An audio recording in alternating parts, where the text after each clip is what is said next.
дар ин давра 3426 нафар шахсони воқеъ ва оқӣ қабул карда шуданд, ки аз ин 1687 нафар аз ҷониби прокуророн ва 1739 нафар аз ҷониби дигар кормандон мебошанд.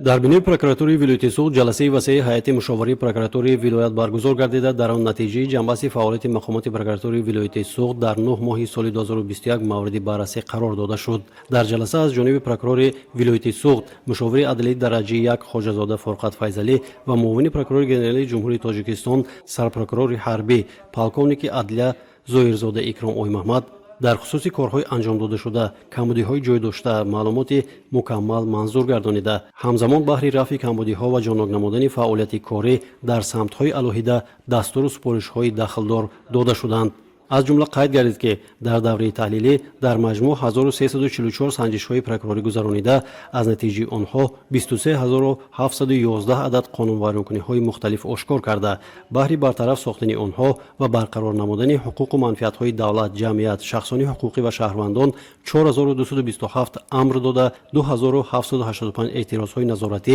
ва 2222 адад пешниҳодҳо оварда шудааст. ҳамзамон 1275 адад парвандаҳои ҷиноятӣ оғоз карда, 11603 нафар ба ҷавобгариҳои интизомӣ, моддӣ ва маъмурӣ кашида, ҳуқуқҳои вайроншудаи 32953 нафар шаҳрвандон, аз ҷумла 65 нафар нобулиғону ҷавонон ва инчунин 205.8 миллион сомонӣ зарарҳои моддӣ барқарор гардидааст. аз эътирозҳои назоратӣ оварда шуда 367 адад ба қарорҳои мақомоти маҳаллии ҳокимияти давлатии шаҳру ноҳияҳо, 312 адад ба қарорҳои ҷамоату шаҳраки деҳот, 245 адад ба қарорҳои мақомоти назоратӣ ва 442 адад ба қарору фармонҳои муассисаҳои соҳаи маориф рост меояд. дар давраи ҳисоботӣ тафтишоти пешакии 745 адад парвандаҳои ҷиноятӣ нисбати 914 нафар ба охир расонида, барои моҳиятан баррасӣ намудан ба судҳо фиристода шуданд. вобаста ба ин парвандаҳо дар давраи тафтишоти пешакӣ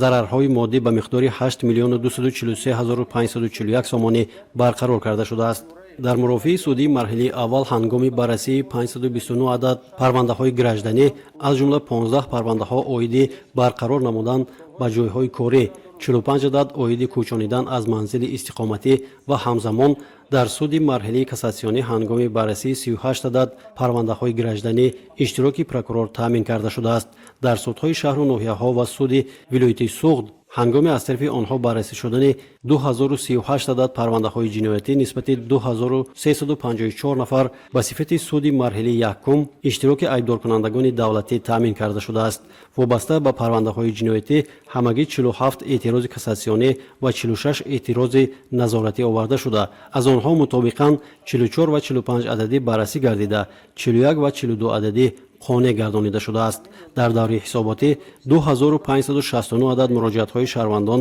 ва 101 адад муроҷиатҳои шахсони ҳуқуқӣ баррасӣ гардида, мувофиқан 664 адад муроҷиатҳои шаҳрвандон ва 39 адад муроҷиатҳои шахсони ҳуқуқӣ қонеъ гардонида шудааст.